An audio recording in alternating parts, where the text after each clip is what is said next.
बिस्मिल्लाहिर्रहमानिर्रहीम। Dear students, अस्सलाम वालेकुम। स्टूडेंट्स, आज हमारा टॉपिक है maximum and minimum value of trigonometric function. Exercise 12.2 के क्वेश्चन 2 में हमसे वो गिवन फंक्शन देकर उसकी मैक्सिमम और मिनिमम वैल्यू मांग रहा है।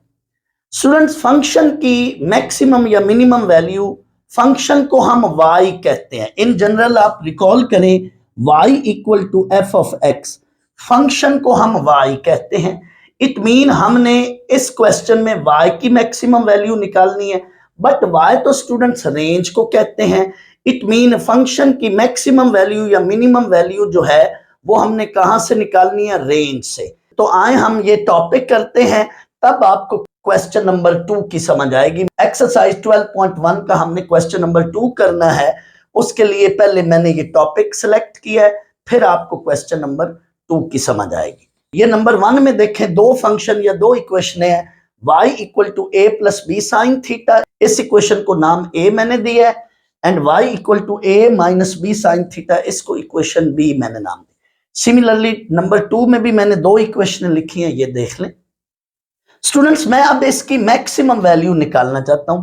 तो अभी थोड़ी देर पहले मैंने बोला कि मैक्सिमम या मिनिमम वैल्यू फंक्शन की रेंज से निकलती है, क्योंकि रेंज को हम y कहते हैं, y को हम फंक्शन कहते हैं। तो फंक्शन की मैक्सिमम या मिनिमम वैल्यू y यानी उसकी रेंज से निकालेंगे। Recall that range of sine theta, ये देखें students, range of sine theta and cos theta ये है। मैं इन दो रेंज की हेल्प से इनकी मैक्सिमम या मिनिमम वैल्यू निकालूंगा। Recall that range of sine theta that is equal to -1 and 1, ये क्लोज इंटरवल है, यानी -1 और 1 भी शामिल है और इसके अंदर ऑल नंबर्स भी शामिल हैं। अब स्टूडेंट्स, अगर मैं इसकी मैक्सिमम वैल्यू निकालना चाहूं तो मैं साइन थीटा की मैक्सिमम वैल्यू पुट करूंगा। तो साइन थीटा की मैक्सिमम वैल्यू है 1, तो मैंने यहां इसमें इक्वेशन ए में साइन थीटा की जगह पुट किया 1, तो मुझे a प्लस बी की वैल्यू मिली। सिमिलरली अगर मैं इसकी मैक्सिमम वैल्यू निकालना चाहूं तो अब मैं साइन थीटा की वैल्यू -1 पुट करूंगा, तो तब मुझे इसकी मैक्सिमम वैल्यू मिलेगी। क्योंकि अगर मैं साइन थीटा की यहां पे वैल्यू 1 पुट कर दूं तो ये तो a माइनस बी बन जाएगा, तो वो मैक्सिमम वैल्यू नहीं बनेगी। दोनों a और b की स्ट्रेंथ को मैंने इकट्ठा करना है, दैट्स वाई यहां मैं साइन थीटा की -1 वैल्यू पुट करूंगा, तो minus into minus b plus होकर ऐड हो जाएगा। So for maximum value of this one, इसमें पुट किया साइन थीटा इक्वल टू -1, इसमें जब साइन थीटा को -1 पुट करेंगे तो a माइनस बी इंटू -1, तो वो क्या बन जाएगा? a plus B. So maximum value of this one, चाहे अंदर a प्लस बी है या अंदर a माइनस बी है, दोनों की मैक्सिमम वैल्यू ये है। सिमिलर सिचुएशन इसके लिए a plus B cos theta की भी स्टूडेंट्स यही रेंज है। तो जब मैंने इसकी मैक्सिमम वैल्यू निकालनी है तो इस केस में मैं कॉस थीटा को 1 पुट करूंगा, और जब मैंने इसकी मैक्सिमम वैल्यू निकालनी है तो इस केस में मैं कॉस थीटा को क्या पुट करूंगा? -1, तो मुझे यही वैल्यू मिलेंगी। तो अब इन दोनों को मैं जनरलाइज कर रहा हूं, यानी b चाहे नेगेटिव है या b पॉजिटिव है, मैं हर बार ये काम नहीं करूंगा। साइन थीटा या कॉस थीटा के लिए मैं कभी 1 पुट करूं, कभी मैं -1 पुट करूं। स्टूडेंट्स, इस कंफ्यूजन से आप निकल कर आप हर बार ये करेंगे, मैं इन दोनों को जनरलाइज कर रहा हूं। क्या? आप a प्लस बी मॉड ले लें, यानी चाहे b नेगेटिव है या b पॉजिटिव है, मॉड उसको क्या कर देगा? मॉड हमेशा पॉजिटिव होता है। तो हमने हर बार मैक्सिमम वैल्यू ऑफ इनमें से कोई मर्जी फॉर्म दे दे तो उसकी मैक्सिमम वैल्यू क्या होगी? a plus B mod. Maximum value of equation a b c d, इन सब की मैक्सिमम वैल्यू क्या होगी? a plus B mod. अब इन सब की मैं स्टूडेंट्स मिनिमम वैल्यू बताता हूं कि हम इन फंक्शंस की मिनिमम वैल्यू कैसे निकालेंगे। अब स्टूडेंट्स, इन चारों इक्वेशन या चारों किस्म के फंक्शंस की मिनिमम वैल्यू कैसे निकालते हैं वो डिस्कस करते हैं। इसको देखें, a plus B sine theta, जब स्टूडेंट्स मैंने इसकी मिनिमम वैल्यू निकालनी है तो देखें, थोड़ी देर पहले मैंने कहा था कि रेंज से हम मिनिमम या मैक्सिमम वैल्यू निकालेंगे। तो स्टूडेंट्स, अब इसकी मैंने लोएस्ट वैल्यू निकालनी है, तो मैं साइन थीटा की लोएस्ट वैल्यू पुट करूंगा। तो साइन थीटा की लोएस्ट वैल्यू -1 है, तो मैंने यहां पे -1 पुट किया, तो ये वैल्यू बनी a माइनस बी। अब मैंने इसकी स्टूडेंट्स लोएस्ट वैल्यू निकालनी है, तो लोएस्ट वैल्यू इसकी निकालनी है, तो यहां पे -b है, तो मैं साइन थीटा की वैल्यू +1 पुट करूंगा ताकि मुझे मिनिमम वैल्यू मिले। इसमें मैंने साइन थीटा की -1 वैल्यू पुट की है, क्योंकि यहाँ प्लस है तो वो मिनिमम वैल्यू बन जाएगी। बट यहाँ पे मैं साइन थीटा की हाईएस्ट वैल्यू पुट करूंगा, मैक्सिमम वैल्यू पुट करूंगा, ताकि इस माइनस की वजह से वो मिनिमम वैल्यू मिले। तो यहाँ पे मैंने साइन थीटा की वैल्यू 1 पुट की है, बट इसमें मैंने साइन थीटा की वैल्यू -1 पुट की है। तो ये देखें, a - b इसमें भी और a - b इसमें। सिमिलरली आप इस पे आए, यहां पे जब आप मिनिमम वैल्यू निकालना चाहेंगे इस इक्वेशन सी की, तो कॉस थीटा की वैल्यू -1 पुट करेंगे, और जब आप इसकी मिनिमम वैल्यू निकालना चाहेंगे तो कॉस थीटा की वैल्यू +1 पुट करेंगे। तो इन सब केसेस में आपको मिनिमम वैल्यू क्या मिलेगी? a - b। बट इन सब को मैं जनरलाइज कर रहा हूं, यानी हम क्वेश्चन के अंदर ये प्रोसेस या इस कंफ्यूजन से नहीं गुजरेंगे। हम क्या करेंगे, हम सब के लिए एक जनरलाइज रिजल्ट निकाल लेते हैं। तो ये गौर करें, अब b चाहे नेगेटिव हो या पॉजिटिव हो, मैं इन चक्रों में नहीं पढ़ूंगा, या मैं कभी 1 कभी -1 नहीं पुट करूंगा। मैं डायरेक्ट ये काम किया करूंगा कि a - b मॉड। अब b जैसा भी होगा, साइन थीटा या कॉस थीटा को मैंने कंसीडर ही नहीं करना, मैंने b पे क्या ले लेना, मॉड। क्योंकि साइन थीटा कॉस थीटा की कभी मैं वैल्यू 1 पुट करूं, कभी मैं -1 पुट करूं, तो मैं क्यों ना b पे ही मॉड ले लूं, चाहे -1 होगा चाहे +1 होगा, उसका मॉड वो क्या हो जाएगा, नेगेटिव। बट मैक्सिमम वैल्यू जो है वो a + b मॉड बन जाया करेगी, एंड मिनिमम वैल्यू क्या बन जाएगी, a - b मॉड। स्टूडेंट्स, इससे जो पिछली फॉर्म्स थी उसमें एंगल में था सिर्फ थीटा, बट इसमें एंगल में और वैल्यूज भी आ गई हैं, यानी एंगल जो है मजीद मिक्स फॉर्म में आ गया है, मजीद कुछ मल्टीपल वैल्यूज हो गई हैं, एंगल में मजीद कुछ वैल्यूज ऐड हो रही हैं। यहाँ जरूरी नहीं हो कि प्लस का साइन है, माइनस भी हो सकता है। तो हमसे ये पूछा जा रहा है कि अगर फंक्शन इस फॉर्म में आ जाए तो फिर उसकी मैक्सिमम या मिनिमम वैल्यू क्या होगी। स्टूडेंट्स, मेरी ये बात बड़ी अहम है, इसको नोट करें, गौर से सुने मेरी बात।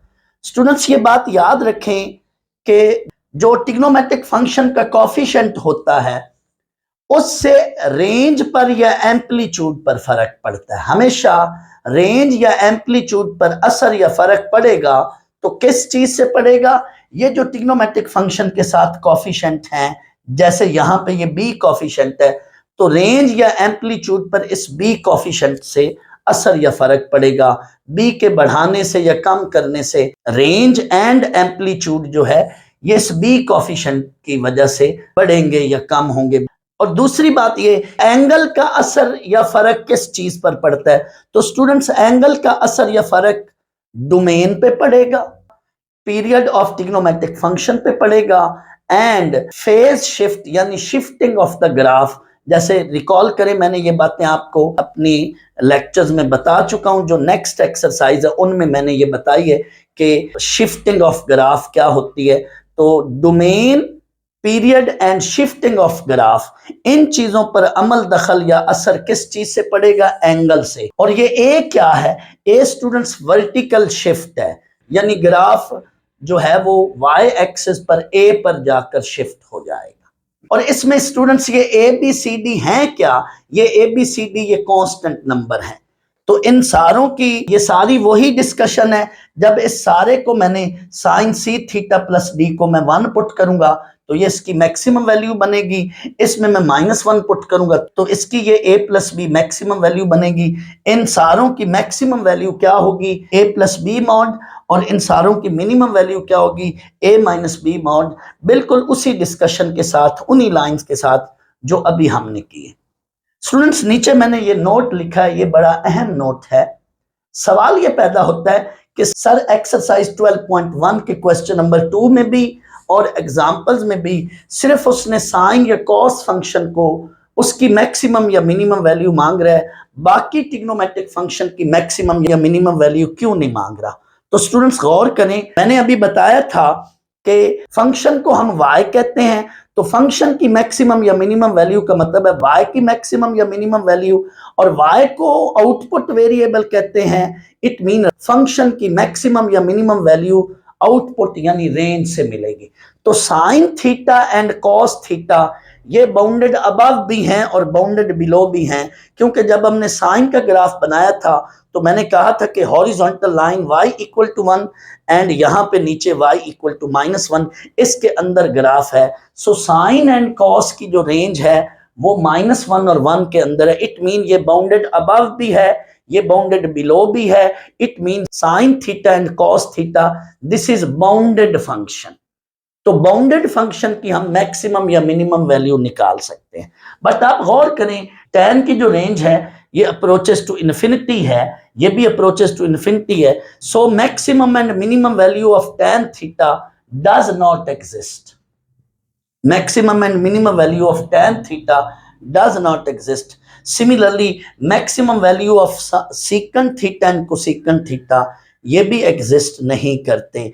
तो that's why जो भी हम क्वेश्चंस करेंगे उनमें student sine theta and cos theta होंगे, उसमें tan secant cot वगैरह नहीं आएंगे। अगर कोई सवाल tan theta secant theta cot theta वगैरह का आ जाए साइन कॉस के अलावा, तो आपने उसकी मैक्सिमम या मिनिमम वैल्यू के लिए क्या लिखना है, डज नॉट एग्जिस्ट। आए हम एक्सरसाइज 12.1 का क्वेश्चन नंबर 2 करते हैं।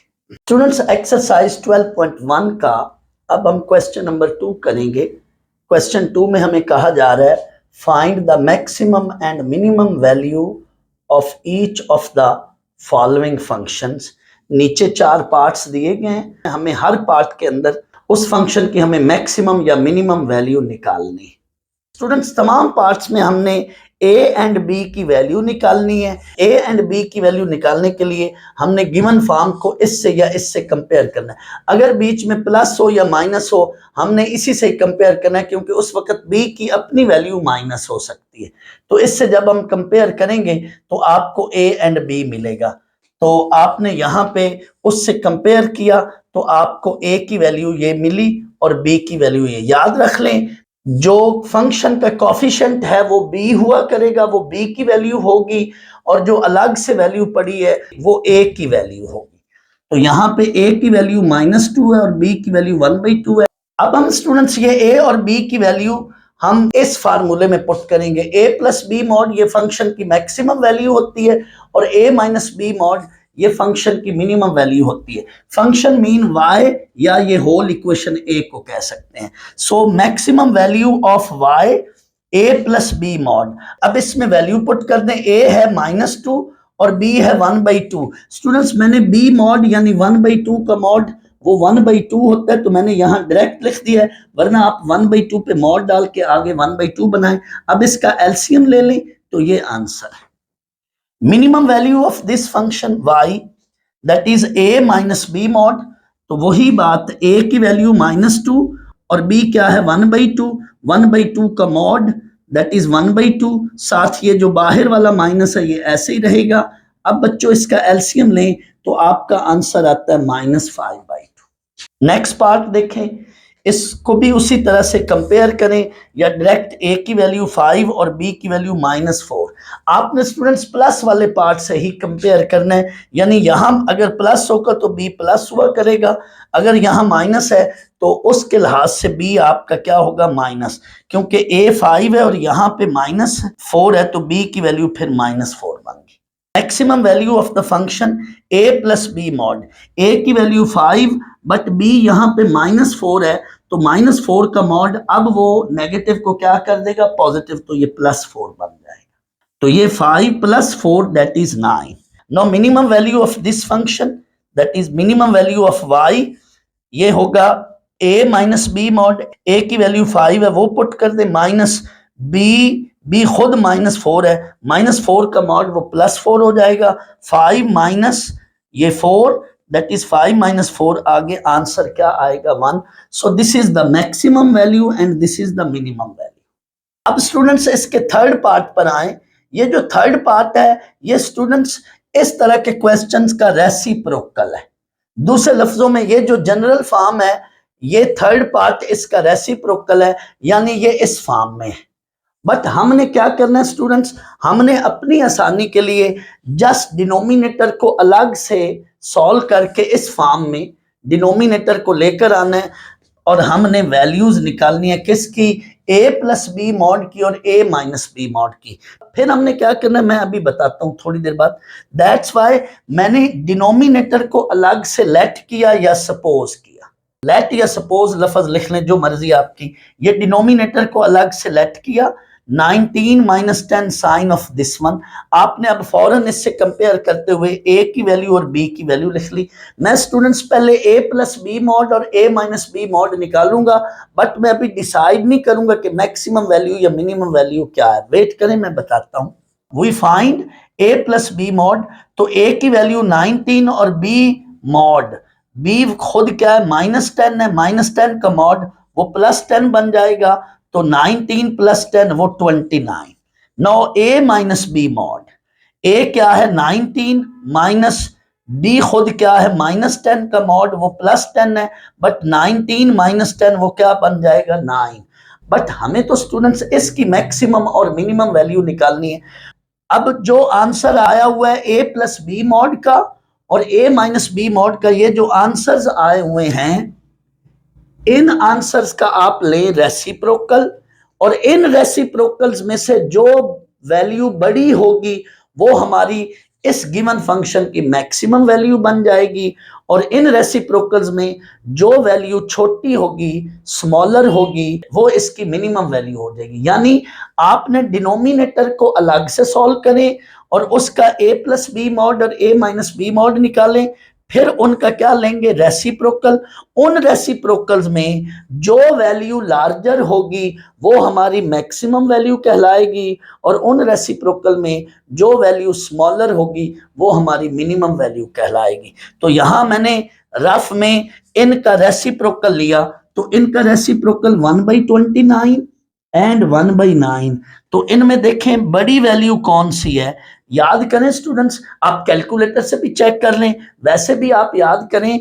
अगर ऊपर नोमिनेटर सेम हो लेकिन डिनोमिनेटर मुख्तलिफ हो, तो जिसका डिनोमिनेटर बड़ा होता है वो वैल्यू वेटेज में छोटी हो जाती है, और जिसका डिनोमिनेटर छोटा होता है वो वैल्यू वेटेज में क्या है बड़ी हो जाती है, क्योंकि ओवरऑल बड़ा डिनोमिनेटर हो तो ओवरऑल वो रिजल्ट छोटा हो जाता है, और छोटा डिनोमिनेटर हो तो ओवरऑल वो रिजल्ट बड़ा हो जाता है।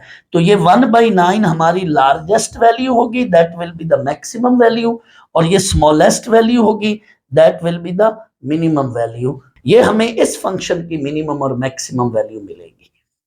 स्टूडेंट्स ये इसका लास्ट पार्ट है।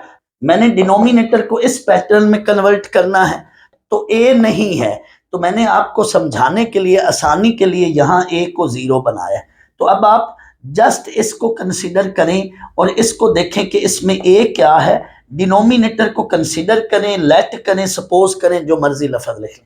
कंसीडर किया डिनोमिनेटर को, इसमें ए क्या है 0 और बी क्या है 4। अब आप ए प्लस बी मॉड निकालें, 0 + 4 का मॉड दैट इज 4।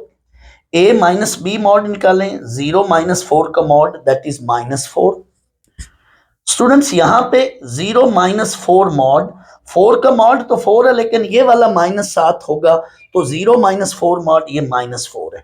अब आपने रफ में इन दोनों का क्या लेना है रेसिप्रोकल। तो स्टूडेंट्स 1/4 और -1/4 इन दोनों को कैलकुलेटर से सॉल्व करें। इनमें से जो बड़ी वैल्यू है, जो वेटेज में ज्यादा वैल्यू है, वो आपकी लार्जेस्ट वैल्यू यानी मैक्सिमम वैल्यू कहलाएगी, और इनमें से जो वेटेज में थोड़ी वैल्यू है, छोटी वैल्यू है, कम वैल्यू है, वो आपकी स्मॉलेस्ट वैल्यू कहलाएगी। So 1/4 is the maximum value of the function and -1/4 this is the minimum value of the function. Students question से पहले जब मैंने इसका टॉपिक कराया तो उसमें students maximum value A plus B mod है और minimum value A minus B mod है। स्टूडेंट्स आपकी जो बुक है उसमें मैक्सिमम वैल्यू को वो कैपिटल एम नाम दे रहा है और स्मॉलेस्ट वैल्यू को वो स्मॉल एम नाम दे रहा है, लेकिन जरूरत नहीं है आप कैपिटल एम और स्मॉल एम नाम दें। आप डायरेक्ट लिखें maximum value of the function that is A plus B mod, minimum value of the function that is A minus B mod. तो इसमें कोई आपको नाम देने की मेरे मुताबिक तो कोई नहीं जरूरत है।